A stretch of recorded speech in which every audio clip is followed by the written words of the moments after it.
That's the vibe, ain't it, y'all? What's going on? We're back. And holy crap, do we have a lot to talk about. This week has been nuts. And since I wasn't able to stream Wednesday, we got all of it to go over. So, fill your cup with something caffeinated. Make sure when you light your smoke, it's the perky kind. Because, man, we're going to be here for a minute talking all kinds of fun stuff. So get ready. Because we was about to get nerdy up in this bitch.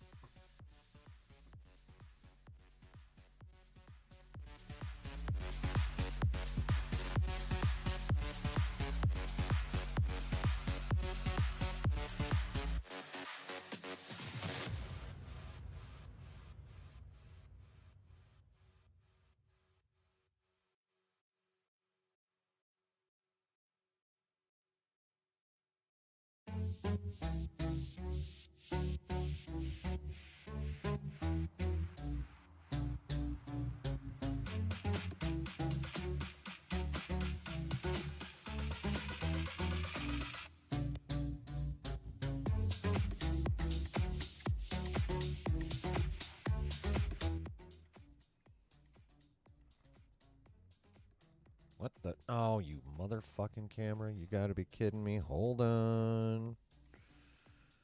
Hold on, you piece of shit.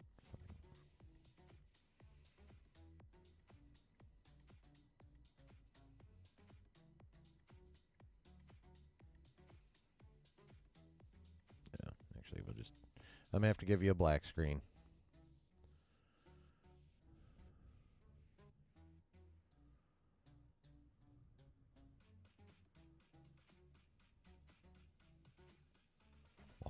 Okay. Let's do that. Hey! Hi. Hello. How are you? Love starting off strong. Like that. That was great. How's everybody? What's up, Brooke? What's up, David? Playing GTA 4. Playing Abe's Odyssey Soulstorm. I've heard of GTA 4. I have no idea what the fuck you're playing, David, but it sounds cool. It sounds pretty cool. How is everybody? How has your week been? It's actually been not bad. Other than having to work later than I thought on Wednesday, it's been a pretty good week for the most part. I hit my necessary goals. Yeah.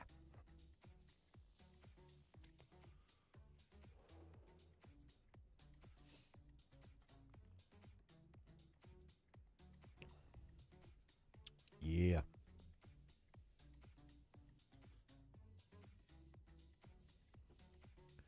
Decided to get myself a little tweet.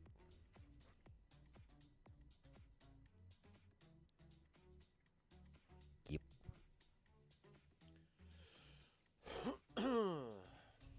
I'm actually not doing too badly.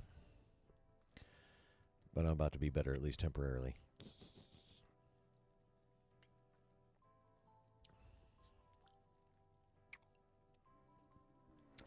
Yeah. Yep, it's the set in the Battinson universe, Brooke. It is, and the I gotta tell you, If you set aside the fact that it's related to the Battinson verse, then that show looks sick as fuck. Just as like a gangster show. Like I want to watch it. Not like I couldn't care less that it's like a show about the Penguin per se. It just looks like a dope ass gangster show, and I love that shit.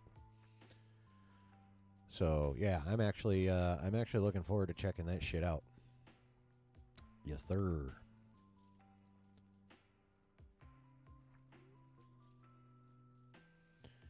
Yeah, I think that one's going to be pretty dope. Like, all the reviews make it sound really good, except for, actually, I saw a little thing on Twitter earlier today. What was it? IMG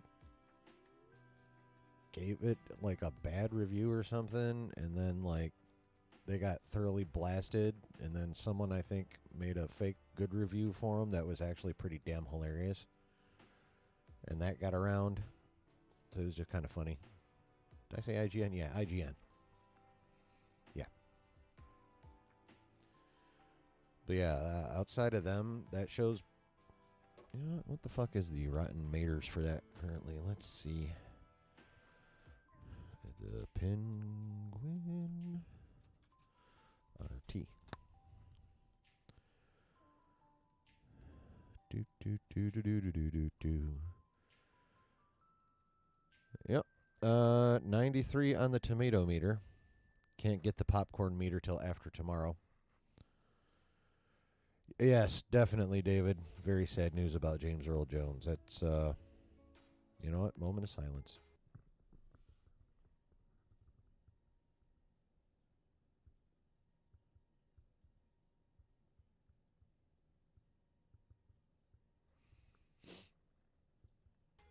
What's up, Alan? How you been, man? Been doing okay? Thanks for popping in. Hope you've been all right.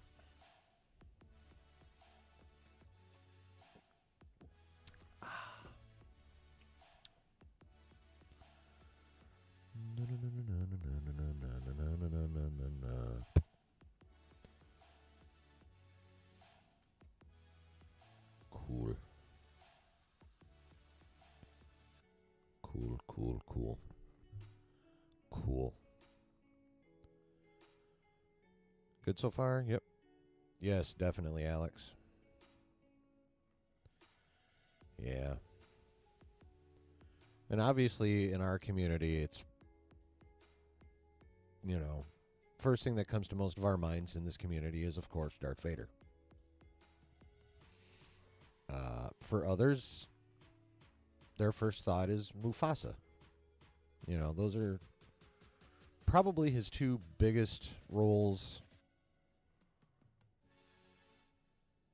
most iconic roles in my lifetime, although he's had so many things that he's done and done very well in that, you know, like, for example, he was amazing in Field of Dreams. Somehow he managed to be amazing in Conan the Barbarian, even in that outfit.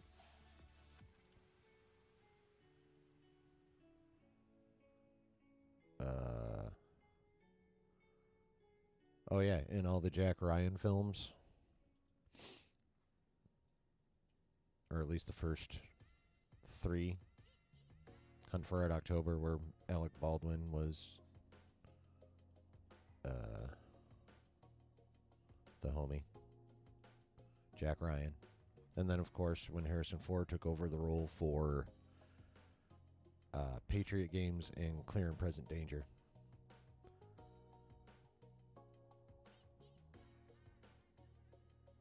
And then all kinds of other roles. I did, like, I've probably watched maybe 2% of his entire body of work, which basically makes me a slacker. But so, like, I can't claim to be any kind of, like, super knowledgeable super fan about James Earl Jones.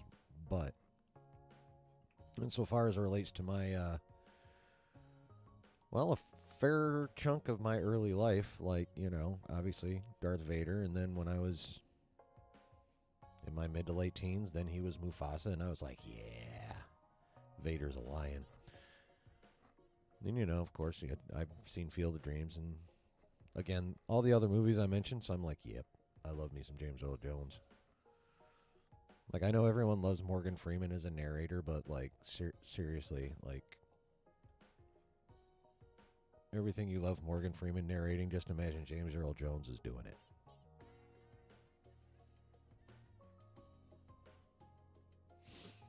Yeah. Darth Vader is the most iconic cinematic villain of all time, says Brooke.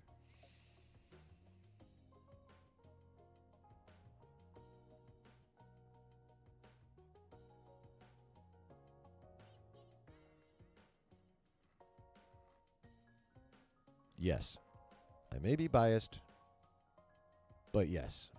And I love me some good goddamn cinematic villains, don't get me wrong. But yeah. Vader is the most widely referenced.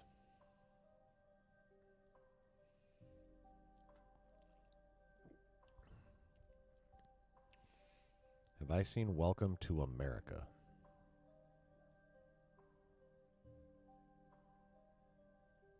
I don't think so. You mean Coming to America? Where he's the king? The Eddie Murphy movie? Actually, no, I haven't seen that all the way through either. I know. What the fuck? Yeah, that was prime Eddie Murphy, and I didn't get around to that one, okay? Deal with it. Yeah, no. I have not actually seen that, but yeah, he was in that. What up, Delta Dan? What's going on? Yeah, Field of Dreams. I fucking love that movie. Baseball. Peace, love, dope. Now get the hell out of here. Fucking, he was magnificent.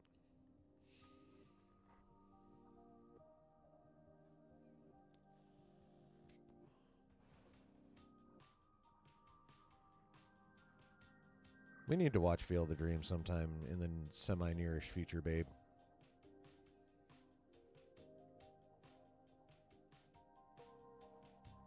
Love. I was saying we need to watch Field of Dreams sometime in the semi-nearish future. Yeah. Yeah, Field of Dreams is fucking magnificent. It's a great movie.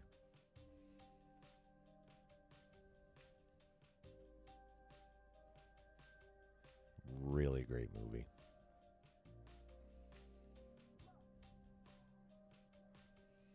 So what's crack-a-lacking with you guys? Anything fun? Anything significant? Anything interesting? Mildly amusing, even?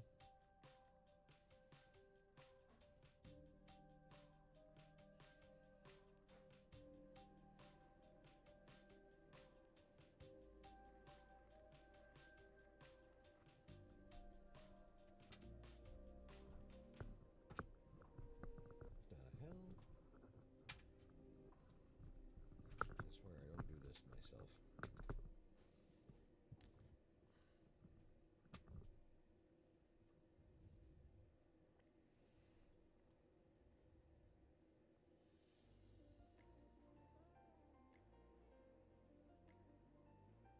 Yeah, alrighty. Oh, no, Agent Carter was actually a pretty good show.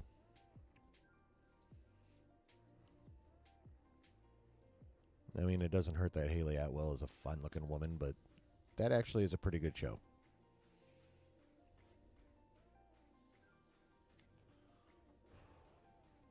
I like how they had the IRL Jarvis actually, like the actor they found sounded a fair chunk like,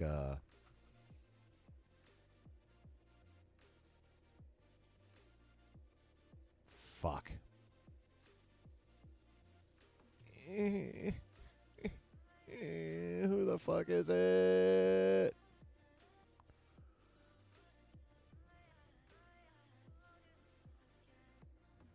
Well, it's less about baseball and more about, like, the love of, and, you know, mixed with family drama. It's a good movie.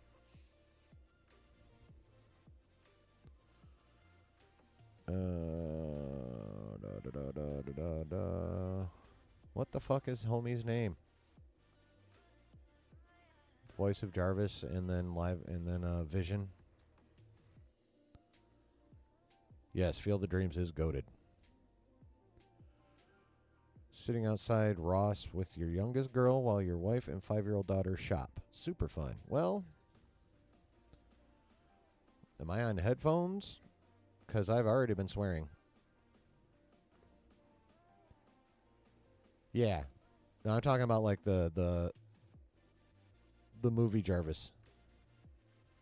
But yeah, James Darcy sounded a lot like the dude whose name just flew right out of my head. I can fucking see him. Help me out, chat. And by the way, did everyone hit like? Did we all like the stream on our way in?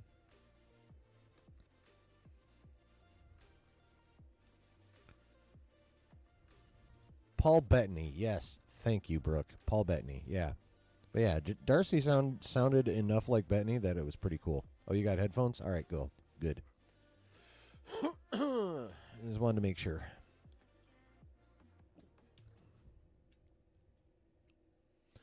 Just wanted to make sure. But yeah. Yeah, the Darcy sounded enough like Paul Bettany, and so that was pretty cool too. But yeah.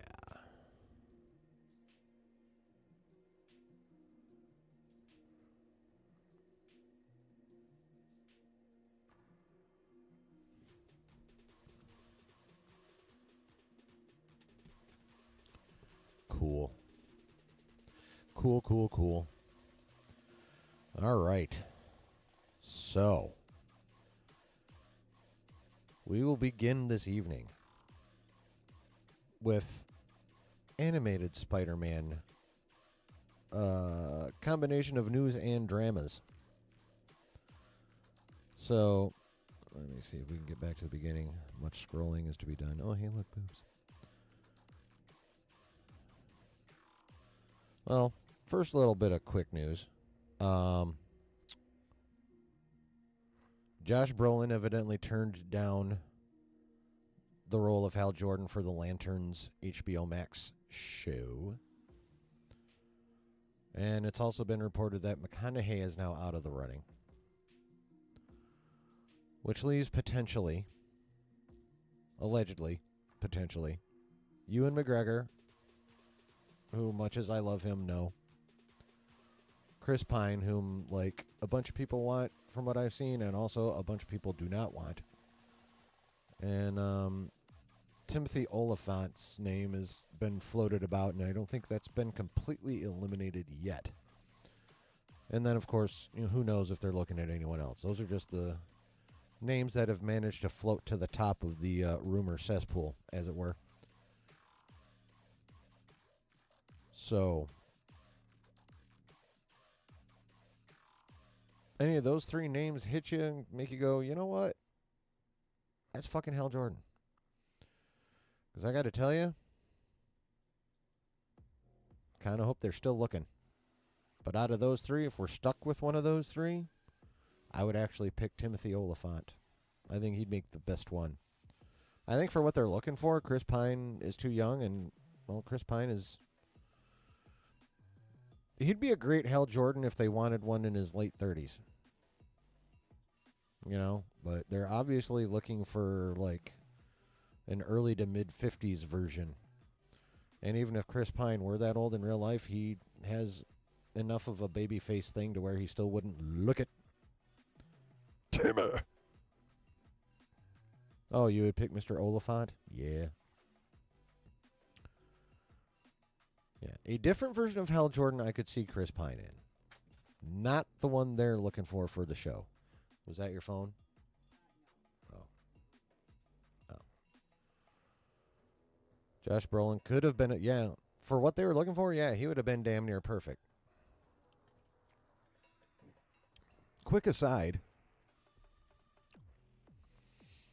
without going to, like, IMDb to see, like, what he's potentially signed up for, basically without doing any research, just here's a fun little question. If someone wants to do the research and completely blow up my theory, that's fine. I'll understand. I'd probably do the same, I admit it. But is it possible that maybe he doesn't want to be Hal Jordan because he's got something else he needs to film for? Like, who knows? Maybe he's got a role in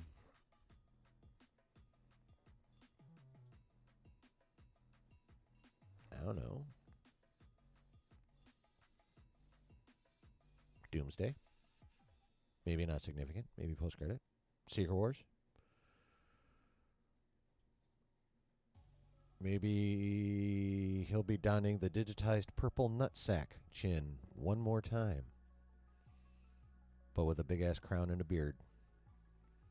Could he be coming back as King Thanos? Is that why he is not going to be Hal Jordan? Actually, the timing probably doesn't line up for that. But you know what? Who cares? Fuck logic right now. This is fun.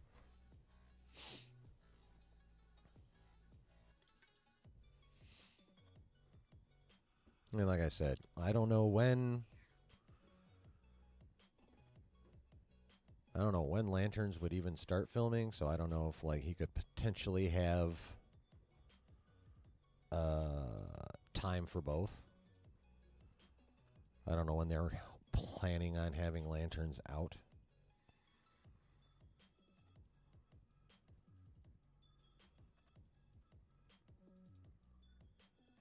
You like Timmy and Josh, but you'd take Timmy in case of King Thanos? Yes. I mean, how sick would that be if he actually comes back as King Thanos? Or not even King Thanos, just like, you know, the way too sure of himself version that gets predatorized by God King Doom. Which, please, let us see that. Feige, Kevin.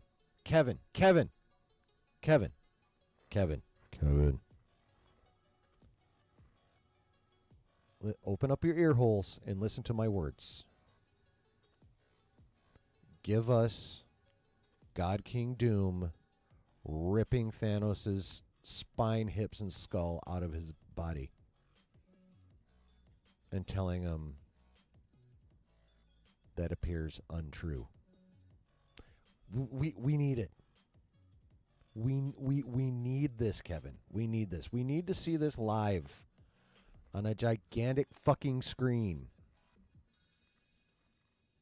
We need to see God King Doom go.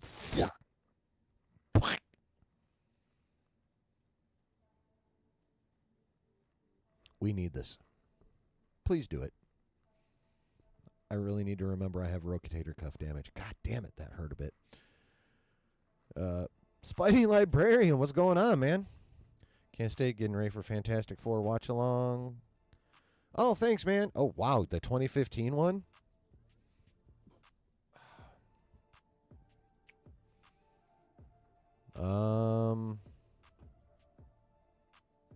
I mean, have fun.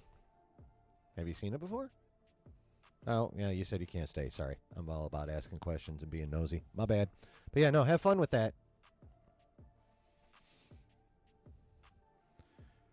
Yeah. Oh, right. Yeah, Delta Dan says, yes, but I'd rather Doom rip out King's spine, at least first. I mean, honestly, if they're going to bring King back, I want them to bring back the whole motherfucking council and just have Doom clear.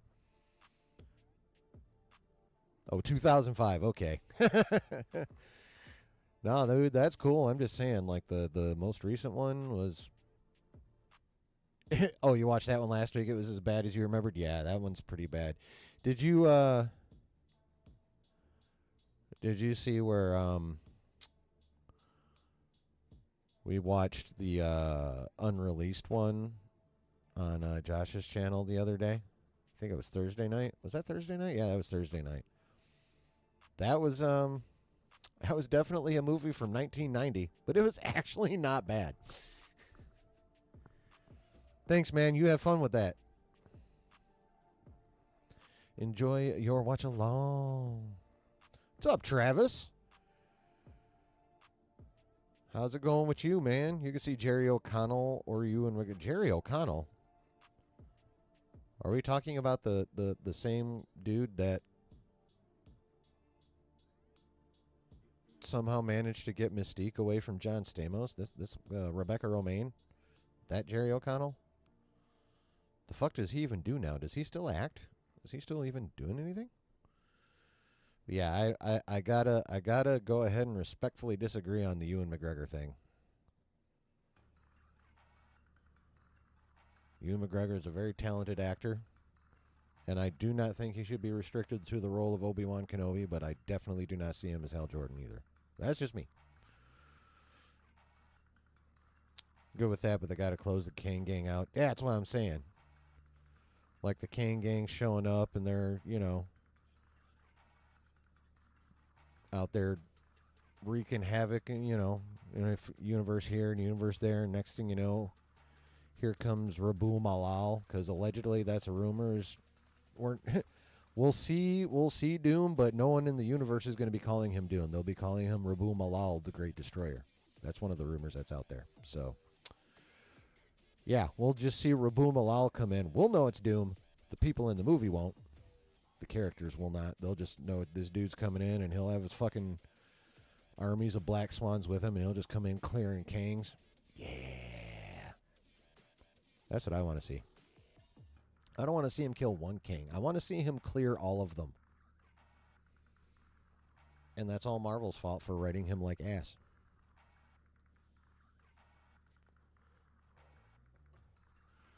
Like if Jonathan Majors wasn't a fucking abuser, then or I take that back. If they'd written Kang properly, then I think many people would be much more open to a recast after Majors turned out to be a douche. But since they wrote Kang like garbage, no one even wants to see him anymore. Not even Marvel wants to see him anymore, really. I'm not quite as convinced as Josh is that we won't see, like, at a minimum, like, his actual demise in some form, but I also, that's not a hill I'm going to die on. I can also see Marvel just going, Kang who? What? What was that you said? What? Who? I've never heard of this Kang person. Who's Kang? Who's Kang? Who's Kang? What's Kang? Why is Kang? Where's Kang? Who's Kang? You were there for half of it? Yeah, I'm not sure, Brooke.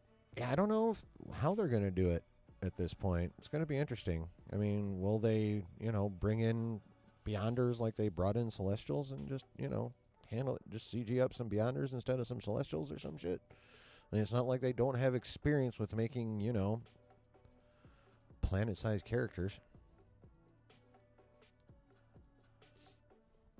They can do that shit.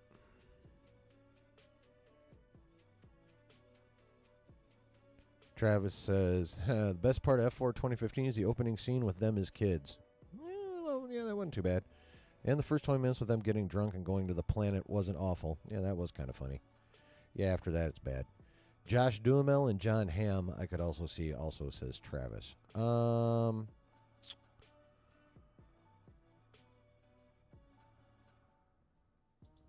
Yeah, I can see Duhamel.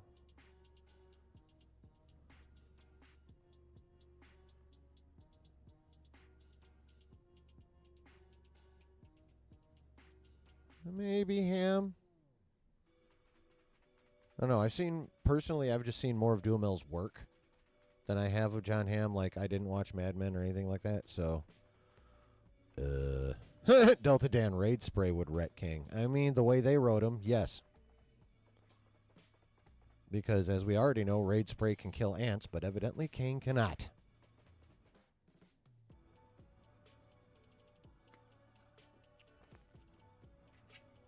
So,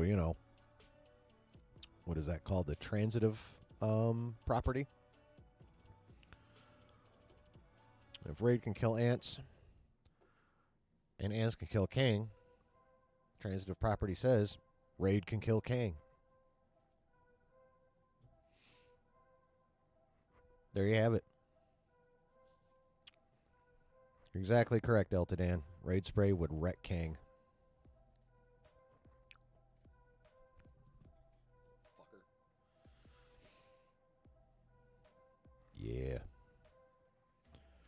La, na, na, na, na, na, na, na. Yes, know all about that. What is this one? Oh, yeah.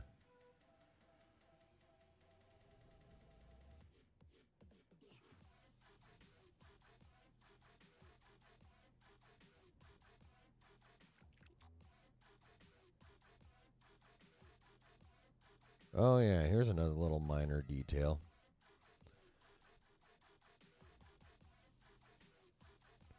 Travis says, what up, Prez? Travis says, Josh has more of that charismatic action guy quality, while John has the screen presence but lacks that physicality.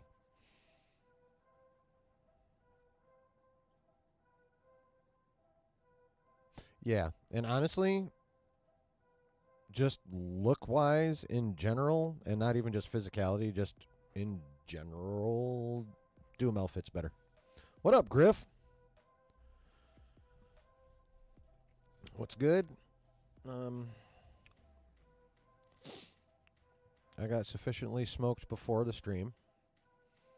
I have nice cold Diet Coke right here. I got my puffer.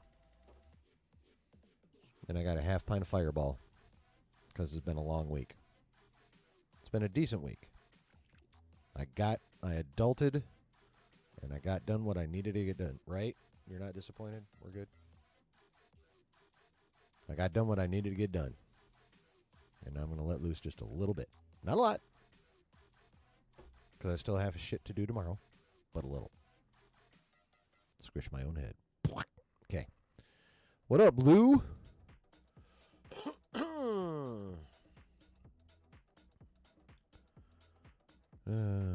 Yeah, what's going on, everybody? Welcome in. Glad to see you. How do you get your name in blue? You're going to have to be a regular for a minute, bro. That's how everyone else did. They earned it with time.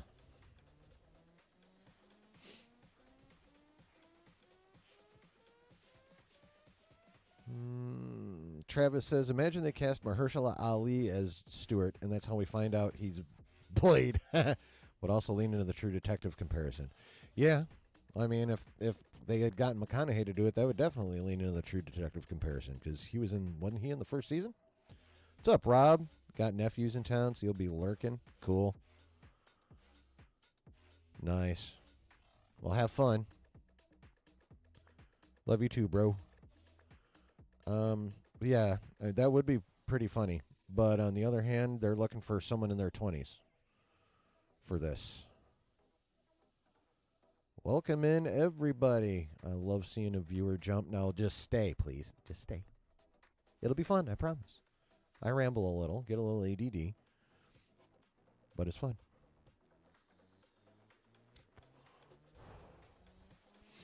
Oh, Prez, now that you say that, every Saturday and Wednesday. So, as you noticed, I was not able to stream last Wednesday. Wednesdays are going to be probably a little weird for the foreseeable future. Oh, no, dude, it's all good. I mean, dude, if you only came in once a fucking, blue moon, it wouldn't matter. I just appreciate you showing up at all and hanging out. It's all good, bro. What the fuck was I saying? Oh, yeah.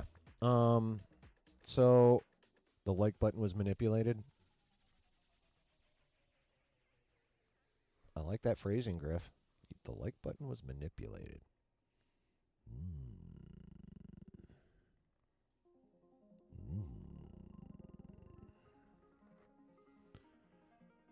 May as well go full Transformers and cast Duhamel and Tyrese as the two main lanterns. Right?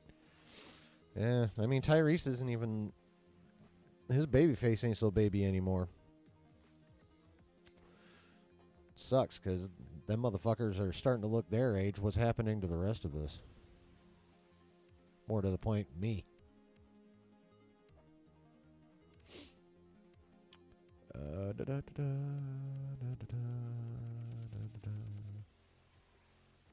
What the fuck was I talking about? Still in the Ross parking lot, by the way. Wow.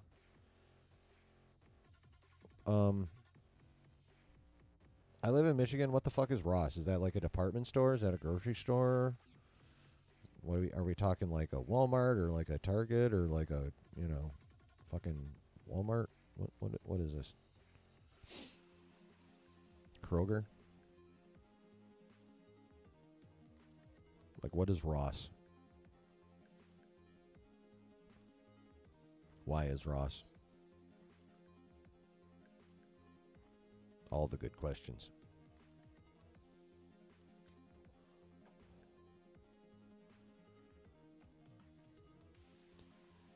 Here's a little rando bit. Did you guys hear that, well, first of all, Ross is like the Burlington Coat Factory? Okay, right on. We have those here. We've got Burlington Coat Factory up in Michigan, so cool. I understand what Ross is. God, I haven't been in a Burlington in fucking years. Like years. Like I can't even remember the last time I was in a fucking Burlington.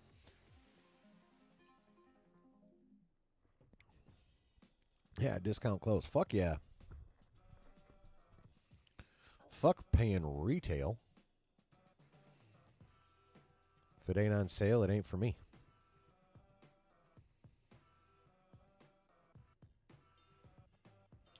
It's still bizarre that they put two characters named Ross in Captain America Civil War who weren't related.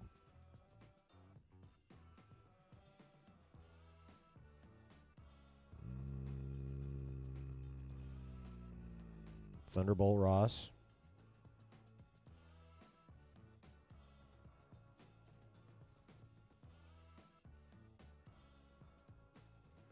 You used to work for Ross in the Summerbrook? That's hilarious. He's got some dope Vans for $36. Nice. Vans are cool, but they don't have enough wide sizes for me. I got wide feet. I should start an OnlyFans. My feet are wide. But I'd have to like get a fucking full foot treatment though. Because I got calluses and shit. My feet are funky. Who's the other Ross? Everett Ross. Oh, yeah, that dude. Forgot about that, homie. You're just in actual Burlington, Vermont, seeing Richard Marx and Rick Springfield? Wow. Talk about going back. 12 and a half wide? Shit. I'm going to have to start looking at Vans again. And also 12 and a half? How fucking tall are you, bro?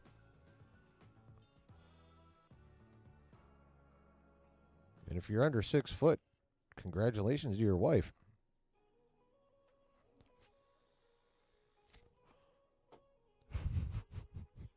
Yeah, I fucking went there. You've seen me in Josh's chat enough to know where I go. And or Justin's and whoever else's. Yep.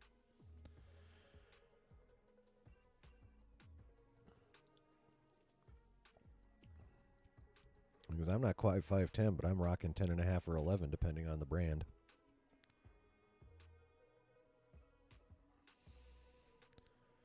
Yep. Heyo. 6'1", and she said, "I'm sure." What's it like being over 6 foot? I thought I was going to be over 6 foot. Like, my grandpa was taller than my great grandpa. My dad was taller than my grandpa. I'm like, fuck yeah. Let's see, what was it like? My great grandpa was like 5'7" or 8. My grandpa was like 5'10". My dad is like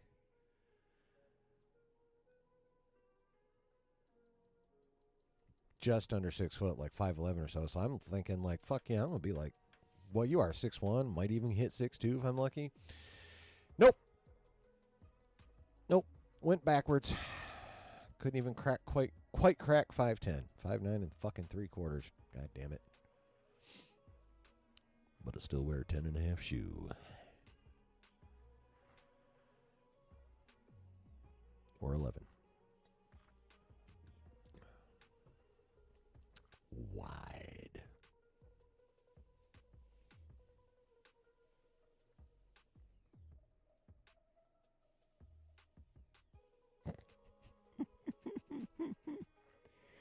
Yeah.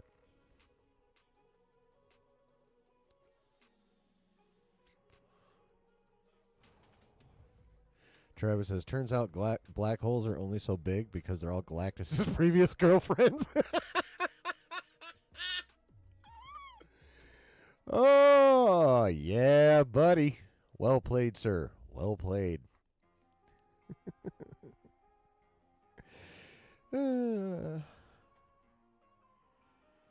Shattered their pelvises into the next dimension.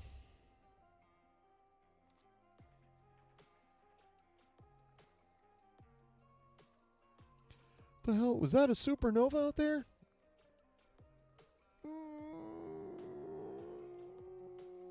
From a certain point of view. Yeah.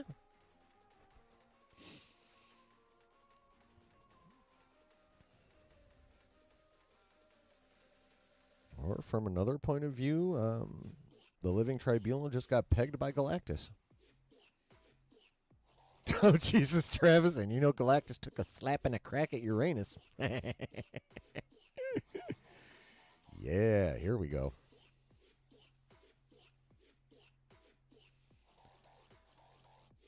I knew there had to be another side to your creativity. It couldn't all be awesome fucking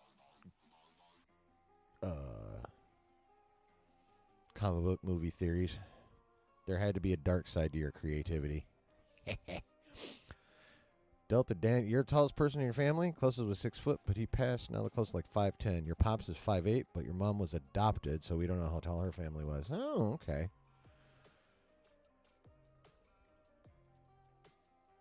I'm guessing there's some height in there somewhere.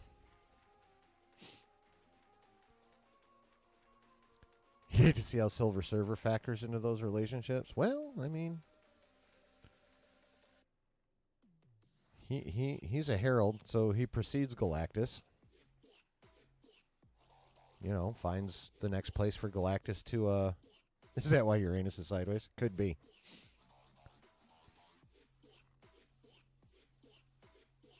I mean, let's think about Silver Surfer's function. He flies around the galaxy looking for Galactus's next next target. And, you know, he goes in there and makes sure everything's all warmed up. He's basically, Silver Surfer's basically a fluffer. That's what Silver Surfer is. He's the fluffer. He keeps everyone ready for when Galactus gets there.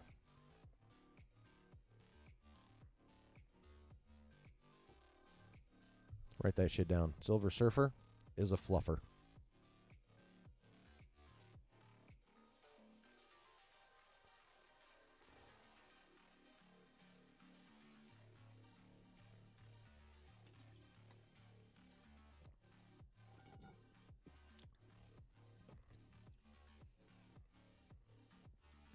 Yeah, also that, but he's a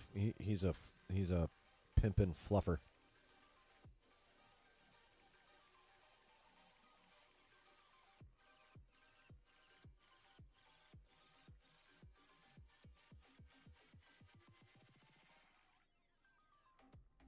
Damn, I still haven't gotten one of that. Okay. All right. So, just a little tidbit to ponder for not even that long, or forever, knowing us. Who knows? Anyway, are we all are aware that they are actually again attempting to create a live action Masters of the Universe feature film? And if you weren't aware, now you are. They're trying again. They are trying again, ladies and gentlemen, and people in general. And guess what? They have offered the role of Skeletor to Jared Leto. Now, they've already cast Evelyn. I believe they've already cast Tila.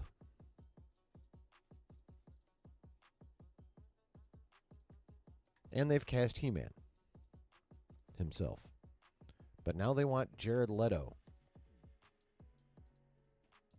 in the nerdy world of Morbius and Joker fame to be the cackling bonehead himself, Skeletor.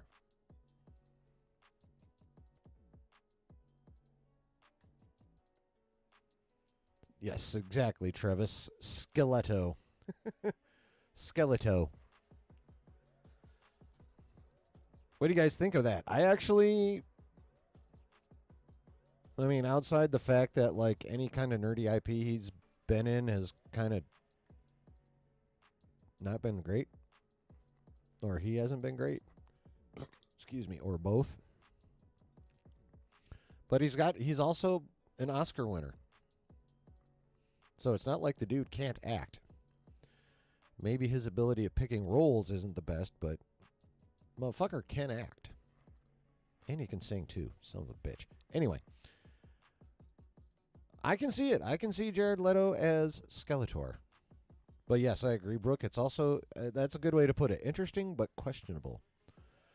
But on the other hand, I mean, it's fucking Skeletor. Like, we have that.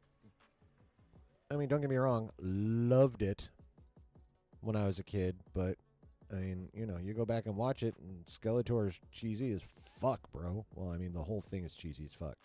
He-Man and the Masters of the Universe is cheesy as fuck. But,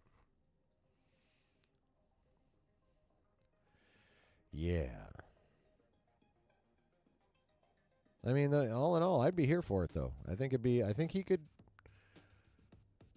He's probably best suited to, if they want to take it in a more of the cartoony-ish direction, that he would be able to pull off that cartoony Skeletor quite effectively. He's going to cut off his face, dye his skull green, and still make the crew carry him to the toilet. Possibly. To be fair, his Joker laugh sounded very Skeletor. I mean, yeah, you're right.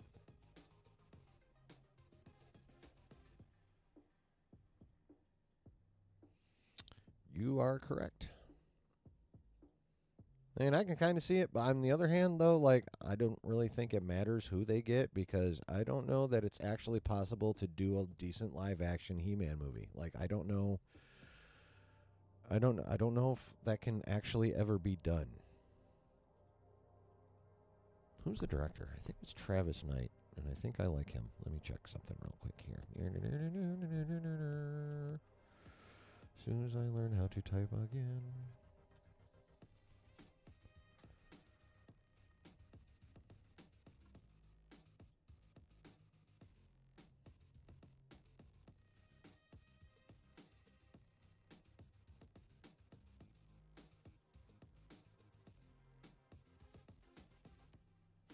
Yeah.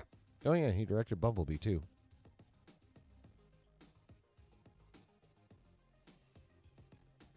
Yeah, he's done a lot of animation. Coraline, Paranorman, Box Trolls.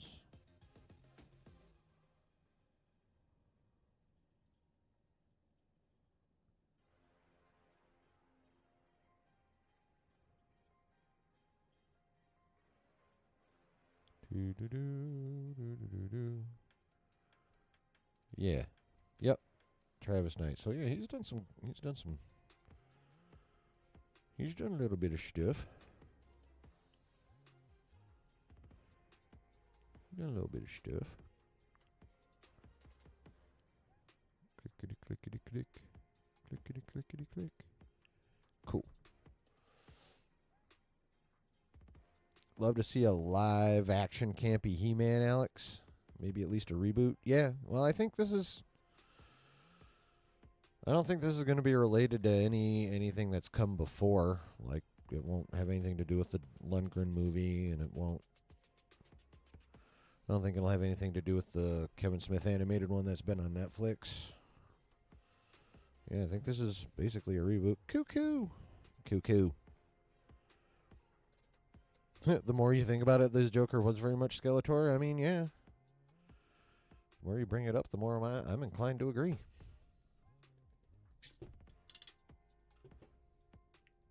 Bear with me one moment. I must reload the Tumblr.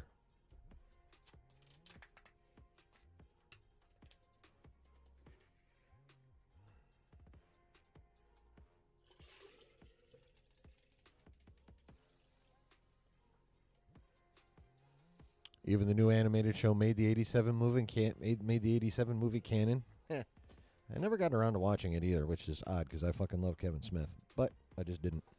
There's too much shit out there to watch. Like, for real. There's, like, so much stuff that I'm like, ooh, that looks cool. Ooh, that looks cool. Ooh, that looks cool. Ooh, that looks cool. And then I'm like, I never get to watch. And then I forget about it all because I've already got a whole bunch of shit that I was like, ooh, that was cool.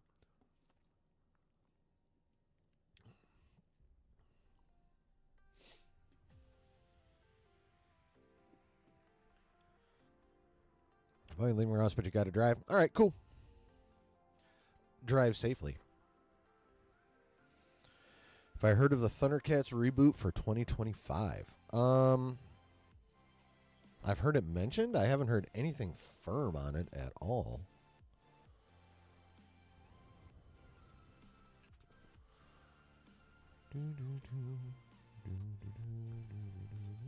Oops, what the fuck?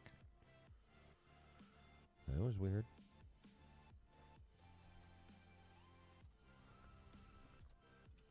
Okay, what the hell is happening here?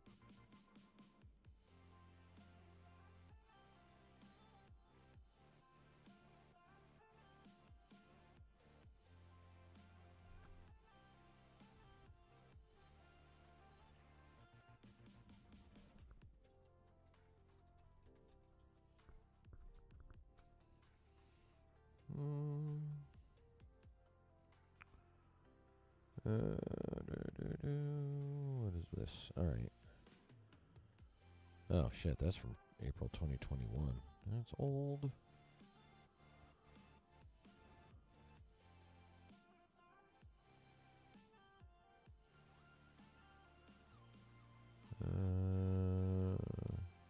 Oh, here we go. Screen rant from March of this year. All right, here we go.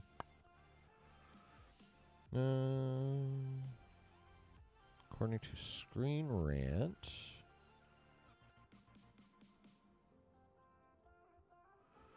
encouraging update for live action of this movie. Based on the animation of the same name, longer focus attention to cat like humanoids and work to protect the new home of Third Earth from another villainous race known as the mutants. Development of the Thundercats movie has been in the works of Warner Brothers. Of course, it's been in the works of Warner Brothers for well over a decade. Wingard saying that during 2021. During a recent interview with IO9 for upcoming Godzilla X Kong. Oh, okay, he worked on that. Cool. Wingard is asked for an update on Thundercats development for the microphone. The project is still very much alive, even revealing that he and frequent collaborator Simon Barrett had finished a draft of the script prior to the MonsterVerse movie's production and are now actively working on it. He says, Simon Barrett and I are still actively working on the script. We finished our last draft basically right when I was going into production on this movie, and we just had to put everything on hold.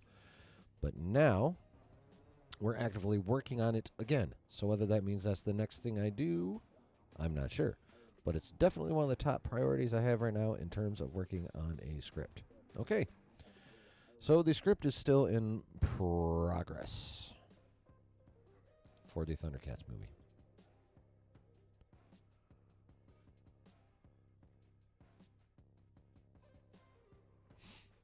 Yeah. Brooke says, I want to continue watching Iron Fist and the rest of the Marvel Netflix stuff after finishing Agent Carter. Good idea. But recently, GTA 4 has been taking up a lot of time. I've never played any of the GTA games because I suck at open world games because I get lost. But from what I understand, when you're into some GTA, that shit gets you. It gets you. Spawn is a show you want to watch too. I started it. I still haven't finished it yet.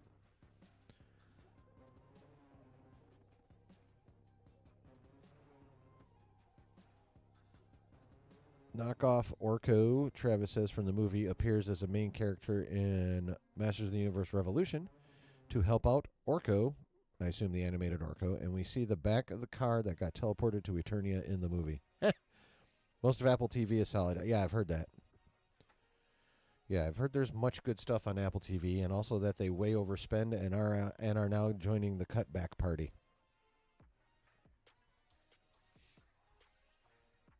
But yeah, I hear many good things about many of their projects, for sure.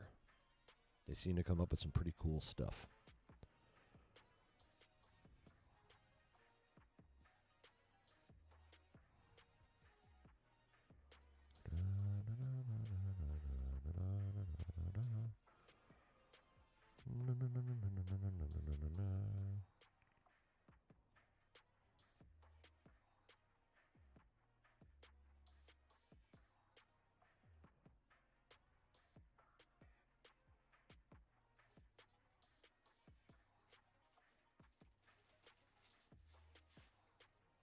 All right.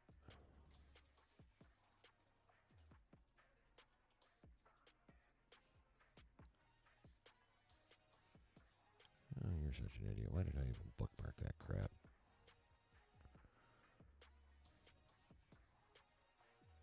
Bear with me.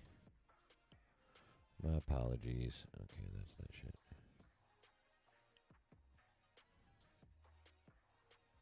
Okay, there's that.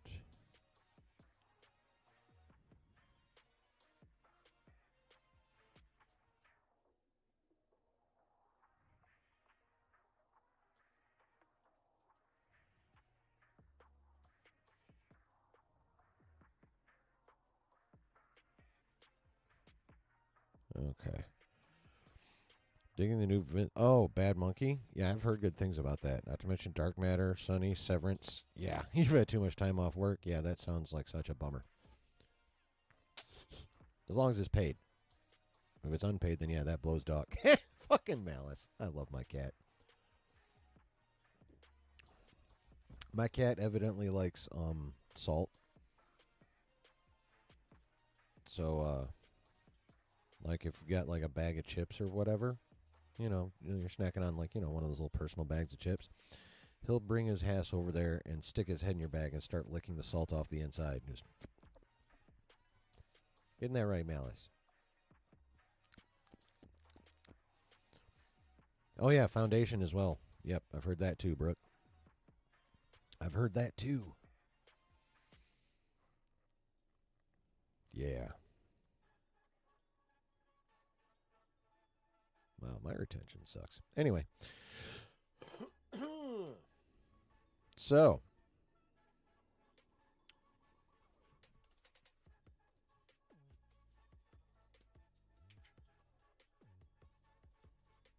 Cheers, chat.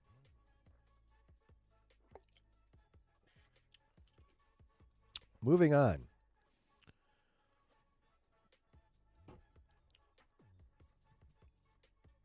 To some drama. There was some drama kicked up this week. In regard, Foundation is a great show. Good.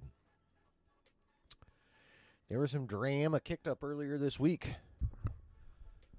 When one Jeff Snyder tweeted out that we probably were not going to see Beyond the Spider-Verse till 2027, potentially. Press says I gotta get Apple TV. I would love to have like all the streaming things, but I would literally have to schedule a rotation. Like, all right, this week I'm watching Apple shows. This week I'm watching Paramount shows. This week I'm watching Prime shows. This week I'm watching Netflix shows. Blah, blah, blah. You get the idea. So yeah, Snyder tweets out that we're probably not going to see Beyond the Spider-Verse till 2027 because he heard Sony scrapped most of the movie and is redoing a lot of it. I wish I had the actual news doodad, but I don't because, see, that's something I would love to invest in as well as I get a subscription to Snyder's newsletter. He says, oh yeah, I never ruled out 2026. What the fuck?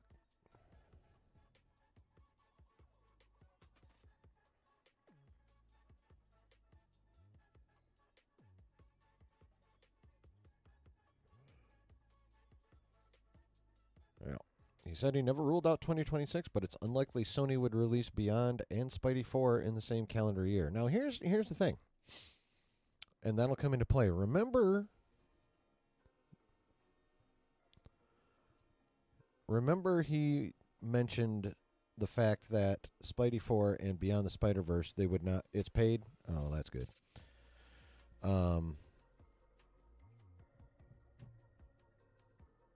Just keep that in the back of your minds when we start talking about Spider-Man 4. But he mentioned that they wouldn't want Beyond and that to come out in the same year. Which means he's implying that Spidey 4 is coming out in 26. Just keep that in the back of your brains. Okay? So, and then later on, how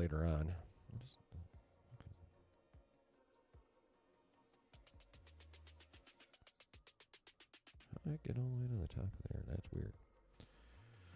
So later on, the composer for the for the movie, what's his fucking name?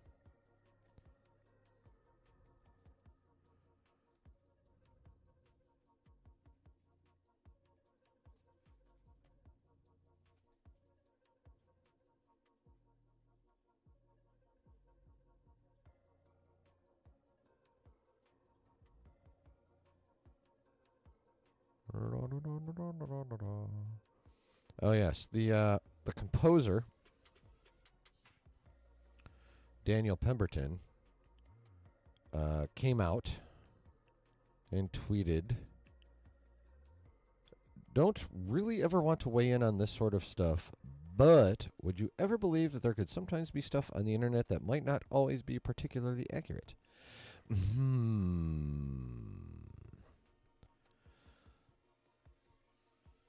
So, of course, Snyder being him,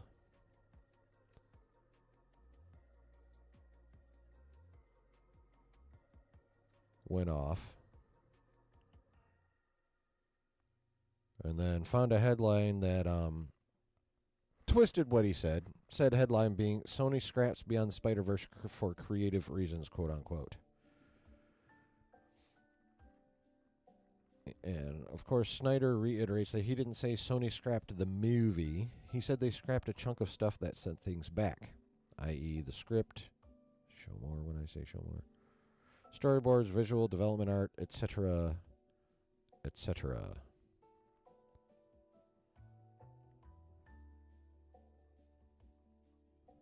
So then, after that, one half of the Lord and Miller team, Chris Miller, popped in and said, "We scrapped nothing."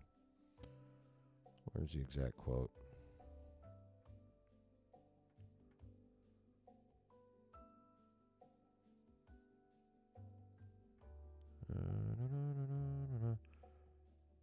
Okay. Really? That's what you're going to say? Oh, yeah. Well, basically, he came out and said nothing has been scrapped. But here's the thing. And Snyder points this out as well. One, do we all remember when we went to see... How many of us went to see Into the Spider-Verse in the theater? No, Across the Spider-Verse in the theater. That's the second one. Into is the first one. Raise your hand. Throw one into the chat. Do something. Let me know if you actually saw Across the Spider-Verse in the theater. I went and saw it in the theater. Very much enjoyed it. That movie's fucking great. I love the Spider-Verse movies. Excuse me. All right. Well, whether or not you want to type it in. If you did. Griff did. Okay. Do we all recall, after everything's over, at the end it said, literally said, Beyond the Spider-Verse arrives in 2024. And it was supposed to be March. And Across the Spider-Verse came out, what, 2022? 21 or 22 for that one, right? Oof.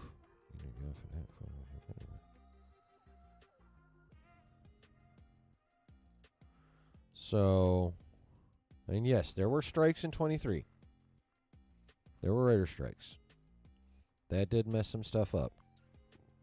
Good God, I'm a horny bastard. But it is now 6 months after when it was originally supposed to come out. Last we knew, people had just got done recording their stuff. Animators are still working on it. If it's not coming out, even if Jeff is off and it comes out 2026, right? And he's wrong about them putting out 2 Spider-Man movies in the same year.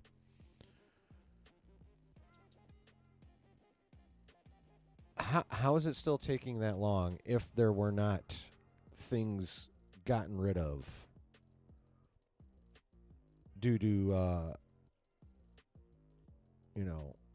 incompatible visions or story ideas or whatever? Like, there's no way they've been working on the exact same outline, exact same ideas for this long, and they still have 3 years to go. Like, that makes no logical sense. Changes had to happen. And in order for those changes to be in order for it to change something, you automatically have to reject that which you were working on before. Right? That's how that works. So, while I freely I like Jeff Snyder, the dude, but he, I should say, and Alex Perez are the top 2 scoopers in terms of accuracy out there. Like, doesn't matter what you think of them as people, and I freely admit Snyder's a prick a lot of time. More often than not, and obviously way more often than he should be, but he gets quite dickish. But he is fucking good at his job.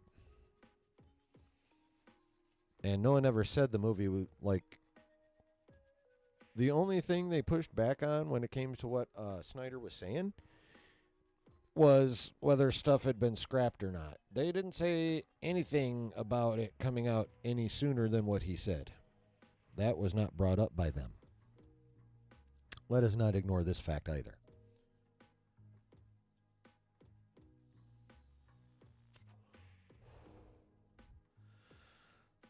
And of course, there's also the simple fact that anyone working for a studio in any capacity, from executive down to mailroom person, if they need to, they will lie their fucking ass off to protect the studio or themselves or whatever. We all know this. I mean, actors have been lying about Marvel stuff in interviews for years. I mean, we're talking, I don't know why the fuck the composer weighed in. Like, that makes no sense really in any scenario. But I mean, it makes total sense that Chris Miller would weigh in and be like, attempt to cover his ass, if not Sony's, because we all know Lord Miller and Sony aren't on the best terms right now. Given that they're now, here's another thing. Everyone just says like their contract is not being renewed. It's not. It's just the TV part of their contract that's not being renewed. Because it was only Spider-Man Noir that was a thing. Now, if they're clashing about what they want to do with Beyond the Spider-Verse, that it might not have just been Spider-Man Noir that was a sticking point. But at least I'm pretty sure it's just the TV portion of their contract that hasn't been renewed. Like, they're going to keep them around to finish Beyond the Spider-Verse. Like, there's no way they're not. There's just no way. So, but, I mean, let's face it. Lord Miller want to cover their ass. They don't want to look stupid. They don't want to make Sony look stupid because, we all know corporations treat people well that make them look dumb.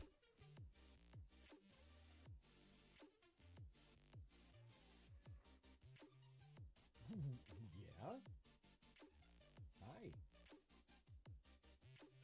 I don't know if my mic's good enough for you guys to have heard that, but my cat just yelled at me.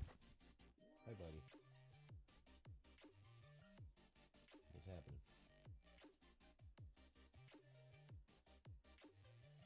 What you want? Yeah, give me stitches. There you go.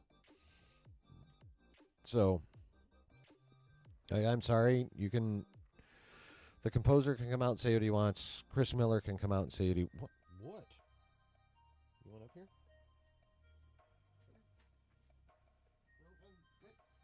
Weirdo. Cats are weird. But like, there's no way it should be taking 3 more years if if everything has been going smoothly.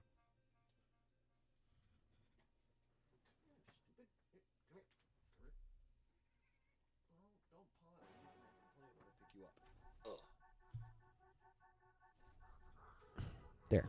See, now you're purring.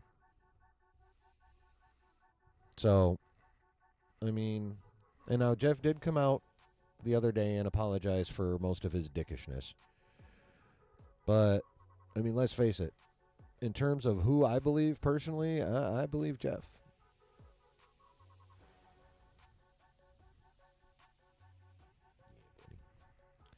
I mean, the empirical evidence is all on his side.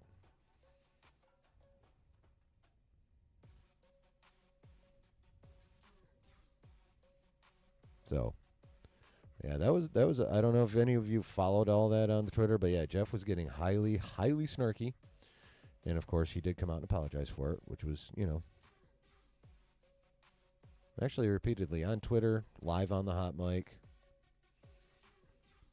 He owned up. He owned the L part of his behavior.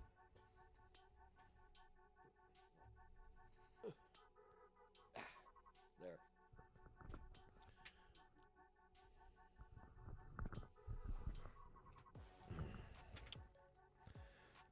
Welcome into the stream, ladies and gentlemen. It is I, Chillin', your host, and my cat's ass.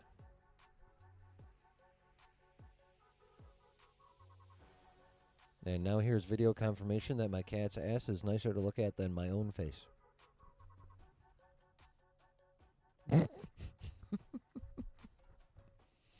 do you guys think, though? Well, first of all, what do you think about the fact that the only thing they denied was the smoothness of the process and not the length of the process? So I think we can safely say that at a minimum, we got 2 more years before we get beyond the Spider-Verse, and probably 3.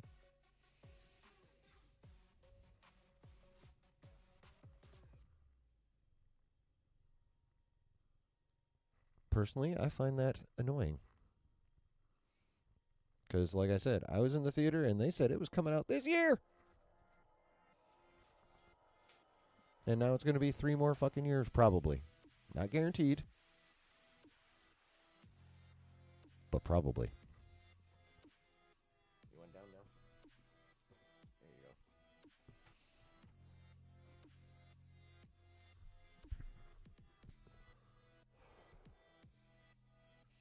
Still have that weird R-rated animated Venom movie from Seth Rogen. Where do I find that? I need to see that shit. Weird R-rated animated Venom movie?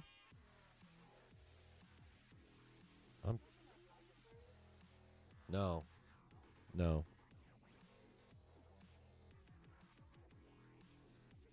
But that movie was fucking hilarious. Sausage Party. That movie was hysterical. Like, extraordinarily racially insensitive, but hilarious.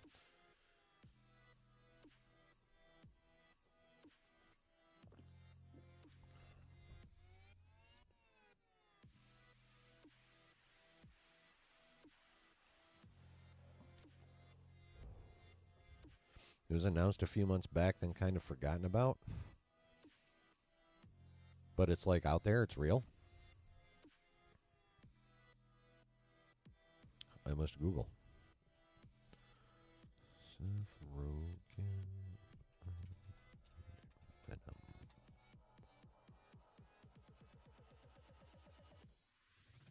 Oh, it's still in its early stages of development. Okay. I mean, he's on both The Boys and Invincible, so he knows, yeah.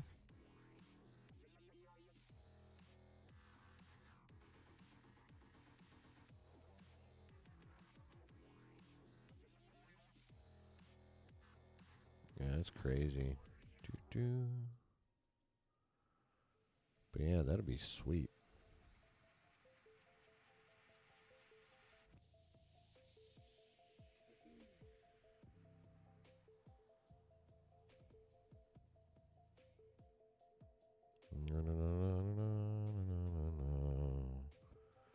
Blah, blah, blah. So, yeah, it's just kind of in early development right now.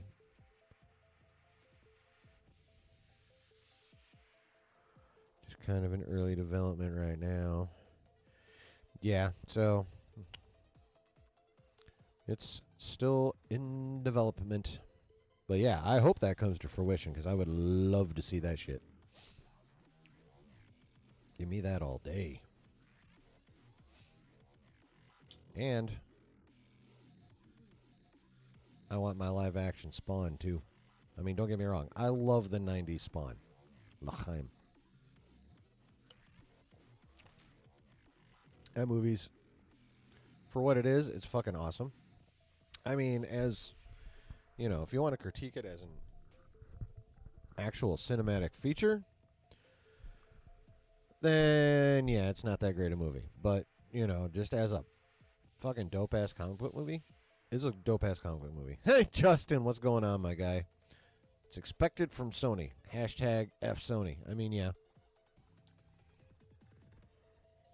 Doing a canon TV show to the films, putting some effort into it to fill gaps between films.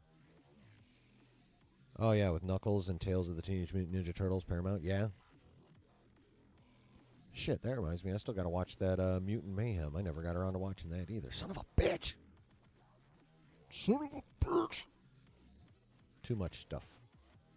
Although I did watch Rebel Ridge last night. That Netflix movie, it's pretty cool. You remember John Leguizamo holding up underwear with a poop stain on them? Yes.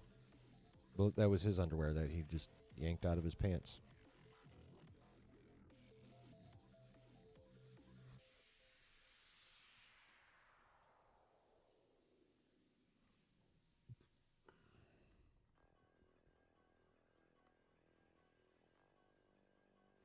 But yeah, I love the 90s Spawn movie. It's great. That soundtrack is fucking peak, too. 90s movies had good soundtracks. At least some of the nerdy ones did. Blades was dope. Spawns was dope. Crows was dope. Crow 2 had a good soundtrack. Movie wasn't that great, but soundtrack was pretty sick. What was that? City of Angels? Was that the second one? I don't think I'm ever going to watch the one that came out this year. It did so bad in the theater. I mean, I knew it was going to be shit because every attempt at The Crow since the original one has been not great. To complete garbage. Flaming, smelly garbage.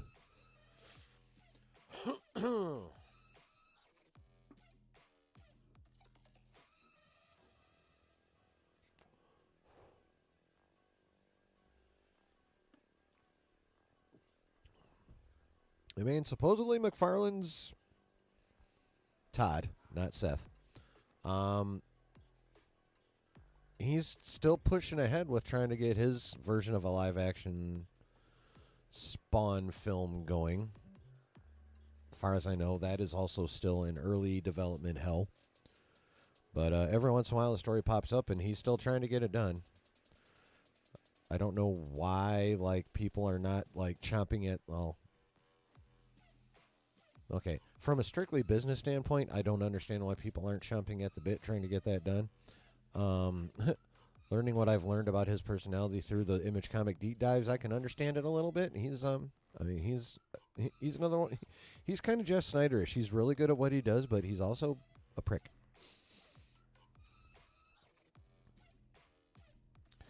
We were probably one direct-to-video sequel away from Corey Feldman playing the Crow. Oh, just Travis. Someone somewhere would probably still do that. Don't just take that back out of the universe. I don't care what you have to do, like light sage, stand on your head and chant. I don't fucking care, but get that back out of the universe. God damn it.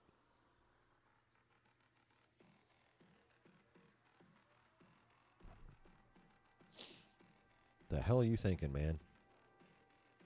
You ever press on your eyeballs too hard when you're trying to wipe some out of it?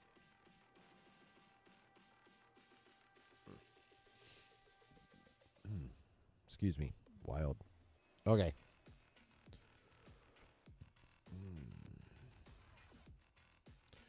Dreamer, dreamer, dreamer, dreamer, dreamer, dreamer, dreamer.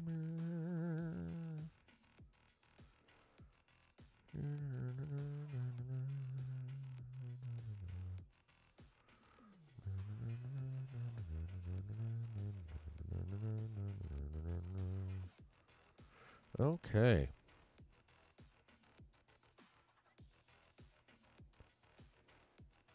So, where'd it go? Oof, hello.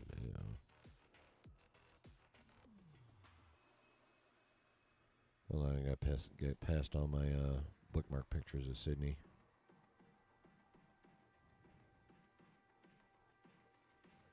Oh yeah. What the hell is today's date? 14th. Okay, so a couple days ago, according to productionweekly.com, which I don't know what the fuck that is. Anyway, Marvel Studios is developing a Scarlet Witch feature film. Allegedly, the WandaVision and Agatha All Along writers, Jack Schaefer and Megan McDonnell, are attached to the script. Not a lot more is known about it yet. It just says it's in development, which means they could be whiteboarding it still for all we fucking know. Who knows if they've actually reached out to Lizzie at this point.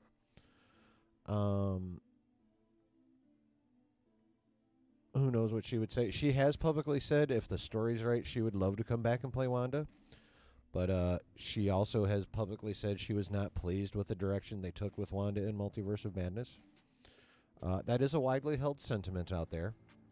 Matter of fact, what was it? Oh, yeah, Screen Crush did a video about it, Ryan Airy, the other day. I'm always excited to see more of Wanda as well. She's like, Wanda Maximoff in just in the comics is a really cool character. And Elizabeth Olsen plays her really well. And plus Elizabeth Olsen is also fine. But, yeah. So, of course, so in the conversation of her getting her own solo film, allegedly, probably, how she was treated in Multiverse of Madness came up. And like I said, Screen Crush made a video about it. I was thinking about doing a video response to it because, holy crap, people are silly. One of the big things about Multiverse of Madness, which I fucking love, but I'm a Raimi stan, which means I also understand why the Raiminess of it all would put some people off. Like, I get that. I do not understand, however, how people think that Multiverse of Madness did Wanda dirty. How they did her in Multiverse of Madness, how they portrayed her character, somehow betrayed her character arc from WandaVision. It was brought up how Michael Waldron never watched WandaVision or read the script for it or anything.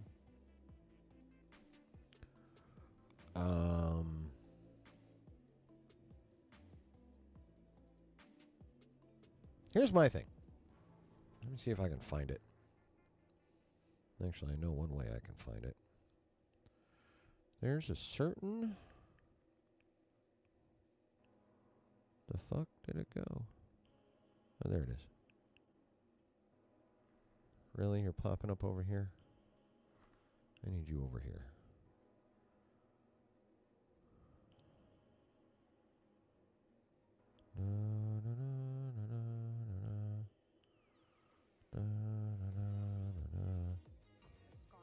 Is this muted? No, mute.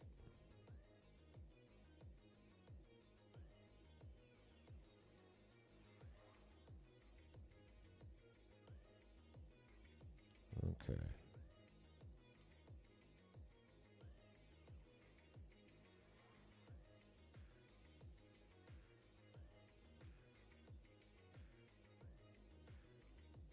Okay, here we go. Do.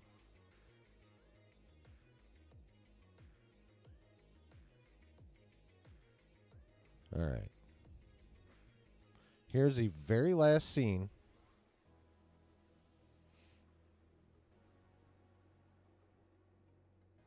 From WandaVision. After the credits, post credit, the very last scene. 3, 4, 5, 6. Pause.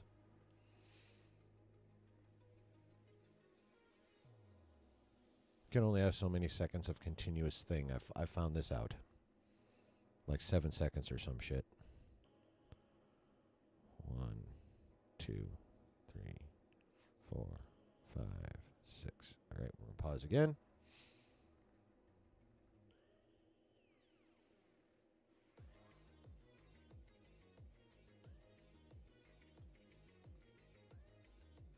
One, 2, 3, 4, 5, 6.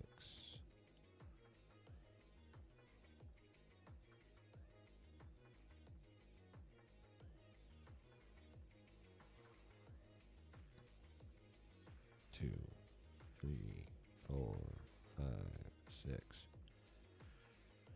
And then here comes the payoff.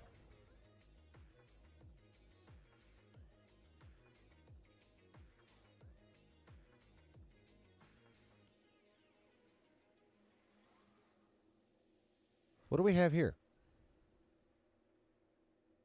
Ladies and gentlemen, what do we have here? Practically the last image in the show. We have Wanda doing the whole cross-legged floaty thing, surrounded by chaos magic, looking through universes, using the Darkhold to search universes for her children. Now, see, here's it. Stop it, Smudge. This is how she pretty much looked in the movie for the most part. With the but here's the thing: she was hip deep in the corrupting influence of the Darkhold, supposedly written by the primordial elder god Chthon.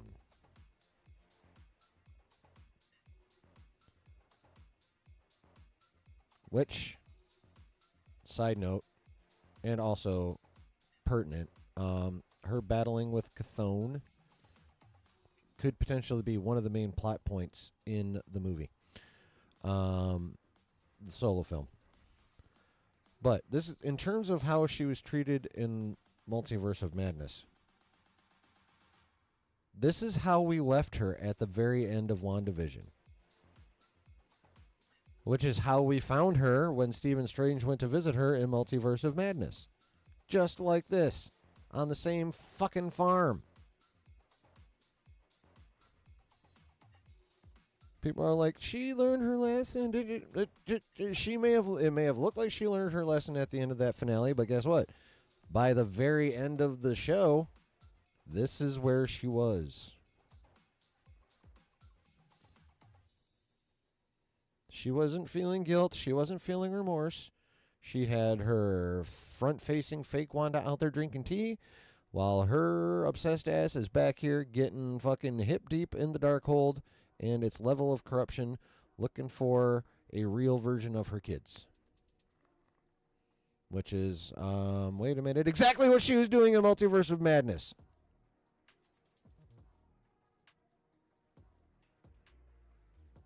So, no, Multiverse of Madness didn't mess up her arc. No, Michael Waldron didn't need to see the whole goddamn show. You know what he needed to see? This. In order to know what to do with Wanda and Multiverse of Madness, this right here, this is all he fucking needed. This right here. That's it. That's all he needed. And that's what he did, and that's what he went with. And guess what? It makes perfect sense because it picks right the fuck up where she left off.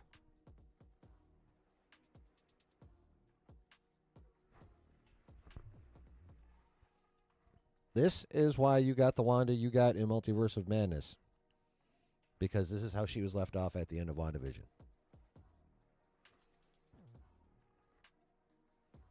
Now, again, if you are not a fan of the Raiminess of it all, I get that. Some things that Raimi does when he gets very Raimi can be very off-putting. Like some people feel the way about Raimi like I feel about Taika. Now, Multiverse of Madness was nowhere near the dumpster fire that Love and Thunder was.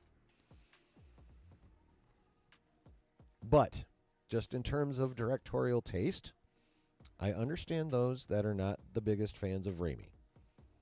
But, anyone that wants to complain about Wanda being done dirty and that everything that she did in WandaVision was ignored and blah, blah, blah, blah, blah, no! No! Why? Because that was the actual conclusion of whatever arc she had in the show. Was her hip deep in the Darkhold, getting corrupted, looking through the multiverse for her kids. Waldron picked her up exactly where she was left at the end of WandaVision. Period. So she wasn't done dirty. She wasn't turned into a villain. At least not in Multiverse of Madness. You want to be pissed off about someone turning Wanda into a villain? Blame whoever wrote that fucking post-credit scene. They're the ones that did it. Waldron just took it to its next logical step.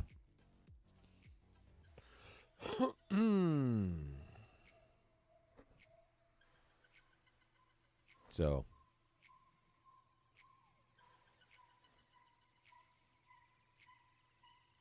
That's that. Given how the franchise crossed over with comics would have been fun. Oh, had they revealed that it was a Necronomicon and Raimi just... I actually thought about that. You're home? Good. Glad you made it home safe, bro.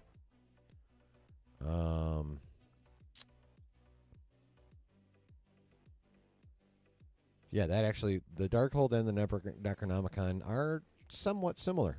Both written by elder demon types and, that kind of thing.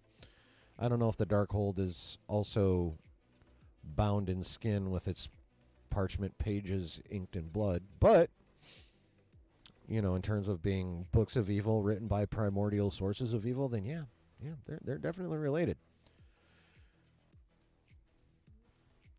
Yes, the Darkhold was destroyed in every universe in Multiverse of Madness, which, I know may confuse some people as to why it showed up in that image of Agatha all along. But the deal is Agatha had the Darkhold. Agatha is like literally thousands plus years old. Like in the comics, she's like 20, 25,000 years old at this point. Like she's been around for a long time. Now, part of her story arc involves her being so obsessed with, being uber powerful as a witch, she traded her child to some demon. May have been Mephisto, might have been Chthon, might have been some other demonic entity in Marvel. But so she traded her infant child for the Darkhold. And in that image they showed from Agatha all along, it was her pulling back what appeared to be a sheet in a crib to find the Darkhold. So